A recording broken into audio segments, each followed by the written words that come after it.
अस्सलाम वालेकुम। ये मेरी इंट्रोडक्शन वीडियो सीरीज़ का थर्ड पार्ट है। पहले वीडियो में हमने रिवॉर्ड्स की बात की थी। सेकंड वीडियो में हमने JAIBP के सब्जेक्ट्स को डिस्कस किया था। अगर आपको वो वीडियोस देखनी है तो डिस्क्रिप्शन में मैंने सारे लिंक्स दिए हुए हैं, प्लीज़ देख लीजिएगा। इस वीडियो में हम बात करेंगे AIBP के सब्जेक्ट्स की। AIBP में जस्ट 5 सब्जेक्ट्स होते हैं। JAIBP स्टेज 3 की तरह यहाँ भी हमारे पास एग्ज़ाम में दोनों MCQs और सब्जेक्टिव सेक्शंस दोनों होते हैं और हमें दोनों सेक्शंस में एटलीस्ट 50% मार्क्स लेने पड़ते हैं इस कोर्स को पास करने के लिए। अभी इस वीडियो में हम ब्रीफली देख लेते हैं कि यहाँ कौन कौन से कोर्सेज होते हैं। पहला कोर्स है हमारे पास anti money laundering measures and business ethics. इस कोर्स में आपके पास सवालात आते हैं from AML act, AML CFT regulation हो गए, FATF की रिकमेंडेशंस हो गई, TBML का फ्रेमवर्क हो गया, एक्सेट्रा।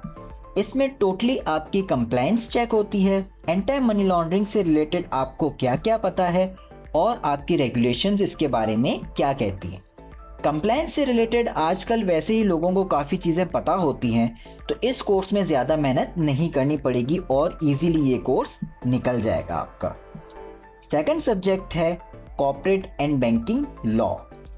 इस कोर्स के लिए आपको सारे वेल नोन लॉज और एक्ट्स को गो थ्रू करना पड़ेगा, जैसे कॉन्ट्रैक्ट एक्ट हो गया, नेगोशिएबल इंस्ट्रूमेंट एक्ट हो गया, एक्सेट्रा। इसमें से आपको मुख्तलिफ क्वेश्चंस आ सकते हैं और आपको पता होना चाहिए कि ये पर्टिकुलर लॉ आपका क्या कहता है उस पॉइंट से रिलेटेड। जैसे नेगोशिएबल इंस्ट्रूमेंट से रिलेटेड आपसे पूछा जा सकता है कि इंस्ट्रूमेंट के मेकर की पर्टिकुलर लायबिलिटी क्या है और किन किन केसेस में उस पर ये लायबिलिटी ख़त्म हो जाती है। ये आपका नेगोशिएबल इंस्ट्रूमेंट एक्ट से मैंने आपसे एक सवाल पूछा है। इस तरह के कोई भी आपसे सवाल पूछा जा सकता है। तो इस कोर्स में आपको सारे मेन लॉज और एक्ट्स के इंपॉर्टेंट पॉइंट्स को गो थ्रू करना पड़ेगा। सही है।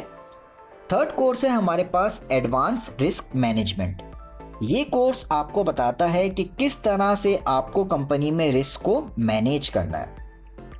इस कोर्स की तैयारी करने के लिए कुछ डॉक्यूमेंट्स पढ़ने होते हैं, like risk management guidelines for commercial banking, enterprise technology governance and risk management framework for financial institution, etcetera. ऐसे ही कुछ 4-5 डॉक्यूमेंट्स हैं। इनको अगर आप गो थ्रू कर लेंगे तो इंशाल्लाह ये कोर्स आपका इजीली क्लियर हो जाएगा। फिर है फाइनेंशियल प्लानिंग एंड बजटिंग। इसमें आपके इंटरमीडिएट फाइनेंस के कॉन्सेप्ट पूछे जाते हैं। ये कोर्स मोस्टली न्यूमेरिकल बेस्ड होता है और बहुत सारे लोगों के लिए ये AIBP का सबसे मुश्किल कोर्स है। इस कोर्स में पास होने के लिए आपको अपने फाइनेंस के कॉन्सेप्ट्स को क्लियर करना होगा और बहुत सारे न्यूमेरिकल्स की प्रैक्टिस करनी पड़ेगी।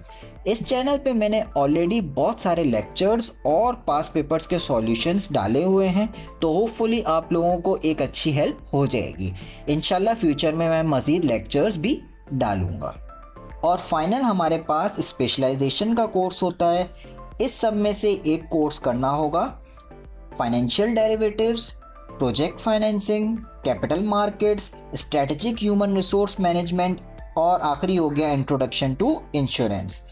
फाइनेंशियल डेरिवेटिव्स में आपको रिस्क और डेरिवेटिव से रिलेटेड सवालात आते हैं। प्रोजेक्ट फाइनेंसिंग नाम से ही पता चल रहा है कि किस तरीके से आपने प्रोजेक्ट की फाइनेंसिंग करनी है, बजटिंग वगैरह करनी है।